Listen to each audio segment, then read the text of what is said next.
Java Trident killer change, insanely rare Halloween mob, and new Halloween event. Hello there, right here we got a brand new snapshot today for Bedrock Edition and also Java. For Java is the 25W44A update. We got some crazy new mobs to look at and much more, so make sure you guys leave a like and let's get into all the new stuff. Minecraft made a Halloween themed launcher, and in the actual Minecraft game we have the Halloween event every year, so it's cool to see them do like a little Halloween event within the launcher. Over here on the side it says tricks on, and this will be on by default, where if you just leave your launcher sit there, all of a sudden an Enderman will teleport in and he'll start grabbing different elements of the launcher and start moving them around. And then he'll eventually loop around and start moving the same ones over again. And it doesn't matter which tab you're on, he'll do this to each of the tabs, and over time your menu can get really crazy looking. But as soon as you move your cursor over to the menu, everything will completely reset and the Enderman will teleport away. So it's like it never happened to you. I think it's pretty cool that Minecraft does these little events, like this one's just in the launcher. Do you like these smaller events? There's a new mob that we found in desert biomes. This is a new hostile mob called Parched. It looks like a skeleton that's wrapped in like mummy bandages. And it is a variant of a skeleton similar to the bogged. And just like other hostile mobs, it only spawns with a light level of 0. And just like there's a chance of zombies producing villager zombies, the Parched mob is going to spawn in under skeletons. So whenever a skeleton spawns in the desert here, there's a chance that it will be a Parched variant. It's also similar to like the Husk, because when it turns daytime, neither of them will actually burn in the sunlight. So you can't just wait till daytime in order to have these mobs burn up like other undead mobs. To try to get rid of them, they'll stick around. The Parched mob will also shoot out a special type of arrow out of its bow, just like the bog can shoot out, and this is a weakness arrow. When you get hit, you'll get 30 seconds worth of weakness, which is quite a bit, meaning that all your melee attacks will actually do less damage. And if you have no weapon on, you actually do no damage to mobs. But since they shoot out weakness, they give us an infinite supply of weakness, mean that we can use these guys to heal villager zombies instead of having to rely on witches to have them throw their weakness potion, which is a little bit random, where these guys, it's 100% of the time they're going to shoot weakness. They also shoot at a little bit slower rate than normal skeletons and a similar rate to the bogged mob. And similar to Husk, they only spawn with sky axis, so here on the surface, and they will not spawn inside of caves even if they are deserts. Now I have made a couple Husk farm in the past. They're kind of annoying because you do have to have sky access, plus you have to wait until it's dark. Used to be a cool trick where you could actually have mobs spawn at the very top of the world even during the daytime, but they did fix that. So in order to farm these guys, yeah, it's going to be similar to farming the Husk, where we're going to have flat layers that are all exposed to the sky. Now speaking of farming them, when you go ahead and kill them, they're similar to a bogged, where they have a chance at dropping bones as well as arrows like normal skeletons, and also they can drop their bow, but they will also have a chance at dropping their weakness arrow, similar to strays dropping their slowness arrow. Now I have made a couple stray farms in order to make a slowness arrow farm, but that was using a trick where if you would expose a spawner to the sky axis, it would have a chance at spawning in special sky axis only mobs, and they removed that from the game as well. But essentially you want to pair this with looting in order to get a higher chance at getting this arrow. Because there's only a chance at getting the arrow, you don't get it every time. Now because they are an undead mob, this also means they can spawn with pumpkins and jack-o'-lanterns on their heads during Halloween, which is another cool rare mob to collect in your worlds when Halloween comes. Although they're not going to have the full release out by the time Halloween comes this year, as it's coming later this week. But you can prepare by making farms for next year, and I will be designing farms to collect all these mobs, so double check that you're still a subscriber. The second new mob is a variant of the camel. It is called a Camel Husk.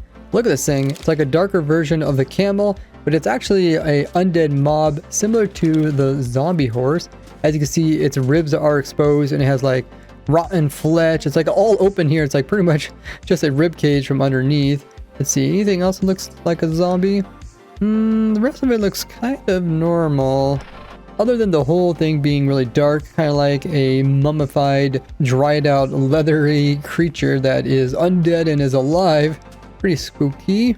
But it looks so similar to a camel. I guess people could just use it for like a darker version of their camel in their world. It acts just like a normal camel would, but unlike camels which spawn here in the desert like passive mobs, these actually spawn in using part of the hostile mob spawns, similar to we see with the zombie horses. So they need a light level of 0 at night, and inside of deserts there's a chance of them spawning in. It's a pretty small chance, with like the zombie horses only being about a 1% chance. So I'm guessing these are similar low chance of spawning in. But just like how the zombie horses don't burn in the sunlight, these guys don't either. But when they spawn in, they're just not going to be a camel husk. Instead, they're going to have riders on top of them, similar to how the zombie horse has a zombie that's holding a spear. These guys will spawn in with a husk on top, holding a iron spear. They'll also have the new Parched mob as the second rider, as camels can hold 2 people. It can also hold 2 different mobs. So the Parched mob will be at the back with his bow, being able to shoot you. Go ahead and see how scary this is. Holy muggers. Okay, they see me, they're coming after me. Oh, they're shooting arrows. Oh, dang. Yeah. Plus the spear guy. Oh, yeah, the spear guy, he can use his spear attack too. You see how he's going backwards and he's coming forward to hit me? Looks like he's having a little bit of trouble because of the terrain. But the arrow guy's shooting the whole entire time. And he's not accidentally like hitting the husk or the camel husk, which is really cool. So definitely look out for this new scary mob. But since they are a special type of jockey, this would be a even more rare mob to collect for Halloween, because you would want to find one of these camel guys that's a jockey. Plus you want to get both these guys having jack-o'-lantern heads during Halloween, which you only have 24 hours to do. So yeah, I'm definitely going to make a pretty fast farm in order to make that likely to occur. Now, unlike the zombie horses, which can actually spawn in caves, they say that these new camel husks cannot spawn in caves, as they follow the husk spawning rules, meaning that they need to have sky access, which means these guys are going to be harder to collect, and getting special variants of them is going to be extremely hard to do. And because they spawn in like hostile mobs and part of the hostile mob cap, they'll also despawn if you're too far away from them. But if you do remove the 2 riders off of them, they will immediately not attack you, so they're passive, meaning that you can hop on them and start to ride them. And as soon as they are ridden by a player, they'll become persistent, so they'll no longer be able to despawn, which is nice. Now, just like zombie horses have a weird food that they eat, being the red mushrooms, the new camel husk has a food that they'll eat, and that is actually rabbit's foot. So if you hold this item in your hand, they'll actually follow you, similar to any mob and their favorite food.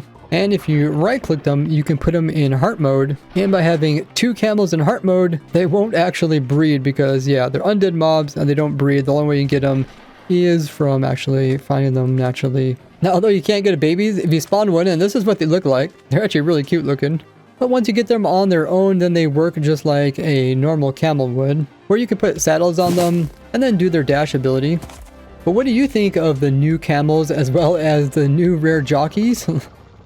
They changed the lunge enchantment a bit more this week. So last week we seen them change it so that the lunge would no longer use up durability when every time you would activate the enchantment, but instead would use up your hunger. This week they made it so that it won't use as much hunger. So if you have a lunge 3 enchanted spear and you use it, it will now use 3 hunger points, which is equal to 1.5 of these little icons. But if you're only using lunge like level 2, then only use up 2, and lunge 1 will only use up 1 point. And like before, once you go underneath of a certain amount of hunger points, you'll no longer be able to lunge. So you can see at 4 I can do it, but not at 3. Which may seem like a complete buff of the spear, but they also added it so that it will take 1 durability every time the lunge effect is being used. I feel like this is a pretty good trade-off, as a lot of times when you use your weapons, it will use 1 durability. We'll have to see if unbreaking will allow you to get about 4 uses before it will use 1 durability. Do you think these new changes are a good trade-off? When it comes to the different types of horses as well as camels, when they fall into deep water, the horse will no longer sink if there's a player riding it. This is kind of crazy. So you can actually ride your horse across the ocean, although it's quite slow. It would be faster to use a boat and a lead to pull them across. So I guess now if you have like a small river to cross, you can just ride it across and don't have to like dismount it and push it all the way across, which is pretty nice. I feel like this does make sense because horses in real life can actually swim while you're riding them, although it's a bit risky. So this will just make it so much nicer for those people that use horses. But if it's like a pig that goes into water, the pig will sink and then you'll eventually dismount. So it doesn't apply to like the other rideable mobs. But it seems it somehow broke it so that water mobs like drowns will just completely fall out of the water stream. This is actually really funny to watch because they'll like pathfind like they're walking and then they'll just sink back down to the ground. Now they removed a Halloween feature that's been in the game for a long time, and that is the days around Halloween from October 20th to November 3rd. When it comes to bat spawns, they're able to spawn up a lot higher, as well as they could spawn in more frequently, and they could spawn in with higher light levels. Now a couple years ago they changed it so that bats will naturally spawn up higher all year round, but today they changed it so bats won't have a special Halloween situation, so they will no longer be able to spawn in more frequently during those dates, as well as being able to spawn in with higher light levels during that time. I thought it was kind of a cool thing because you would see bats like coming out of like these little surface caves during Halloween time, which you still can, but they're just going to be more rare because the light level thing doesn't apply anymore. But do you think Minecraft should have these kind of like weird seasonal things that only occur certain times of the year? Now Nautilus are able to attack other mobs that hurt them. So if something would damage a Nautilus, it could come back and actually kill the thing that's attacking it, when before it would only attack players. The cool thing is the Nautilus actually has like a group attack. When it charges, it can hit more than one mob at a time. So this kind of like area of effect attack could be useful. The only problem is it doesn't actually apply when the player rides these things. But it would be cool if the player could do the dash attack on the Nautilus and run into a whole bunch of mobs and do it in an area effect damage. The bug we've seen with Tridents where they could constantly do damage to whatever they hit, when before they would only do damage the first time they hit. This bug got fixed today. So let's see what it looks like now. Yep, looks like it just hits you one time. It doesn't constantly do damage and then it just goes through me like you would expect. So now let's see if Trident killers will work in Java Edition, or did they get removed in the snapshot? Let's go ahead and summon in a chicken. It does not look like it's getting hit by the Trident. When before it would just instantly kill that chicken. Well, there's another way we can test this. We have a chicken down there. We can drop a Trident in the center of this block. Now when we remove this block, it should fall down on chicken. And no, it does not damage the chicken. So it seems that Trident killers are removed from Java Edition again. It would have been a really cool thing for us Java players to have. Do you think they should have kept it in? We also got improvement on how things will look in your world. The first one being the anisotropic filter, which is down here in your video settings. It says significantly improves how smooth textures look, but impacts performance and significantly impacts video memory usage. May not be supported on all hardware. And there's a couple of different settings. So you go all the way here, you can turn it completely off. Then there is 2x, and then there's 4x and 8x. And then your game will load after changing the setting. And this will affect how blocks look from a far distance or when viewed at an angle. You might also notice that when the world loads in, it doesn't just plop the chunks in. It'll actually load them in and then slowly fade them into view. This way it's not so abrupt when they come popping into the world. Kind of reminds me a bit like Bedrock Edition. Now you can change this fading of the chunks with this little slider down here. It says how long in second chunks should fade in when you're first rendering, if at all. You can make it so that they'll fade in instantly. And this is kind of how it was before, where they just kind of plop in. Or you can make them fade in really slow, 2 seconds. So let's see what this looks like. Oh, yeah, I don't really like that. And when it comes to the nether dimension, the distance in which the fog shows up will no longer be dependent on your render distance. You used to be able to crank up your render distance, and then you're able to see further in the nether dimension as the fog will get pushed back a bit. But now no matter what your render distance is, the fog will always start showing up between 10 and 96 blocks from the player. Personally, I'm not a big fan of the really annoying fog in the nether, but it does make sense to give kind of like a gloomy, eerie look to the place, and also makes it a little bit harder to actually find the different structures. But what do you think of this change? They renamed the game rules. So these are the different rules that you can kind of like change up the way you play the game. They used to have like a wide variety of different names. It didn't quite all make sense. So they kind of went through the whole thing and redid every single one of them. But like before, where there's a whole bunch of it called like do something, they removed all of that. So if you want to make it so like the time doesn't change throughout the day, it's called advanced time. You can set that default. The only thing I don't like is that you can't search for like the word time and it doesn't actually pop up. So if you got used to the old game rules, you're definitely going to get kind of annoyed by trying to find the new ones. But overall, it's a good thing that they are cleaning these up and make them easier to understand. They also fixed a bunch of bugs, most of them related to minor visual problems in the menu. They also fixed a super old bug, which is Minecraft bug number 2700, where your character would be angled weird when you die. As well as this bug where there'd be these weird gaps in the models of things. This really annoyed me, especially when you're like holding like the Trident over here. There'd be like little holes where you can see completely through it, which was also a pretty old bug. And they also fixed another old bug where particles were super small. Bedrock Edition also got an update today, which comes in with a lot of fixes related to the copper golem and the copper stuff in the Copper Age update, as well as a whole bunch of other bug fixes. If you guys want to check it out, I will link it down in the description.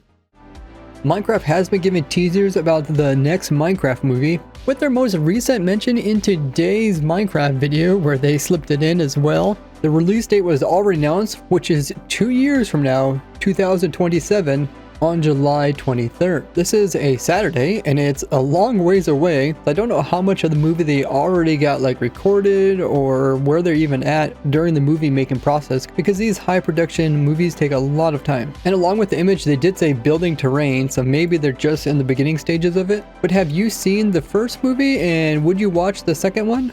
Now check out this video about all the crazy rare mobs and items you can collect in Minecraft over the years. Otherwise, come check me out over at Twitch, where we'll be looking at how rare these guys actually are. And these videos are only possible because of my supporters, so much thanks to them. I'll see you guys all over there. Bye bye!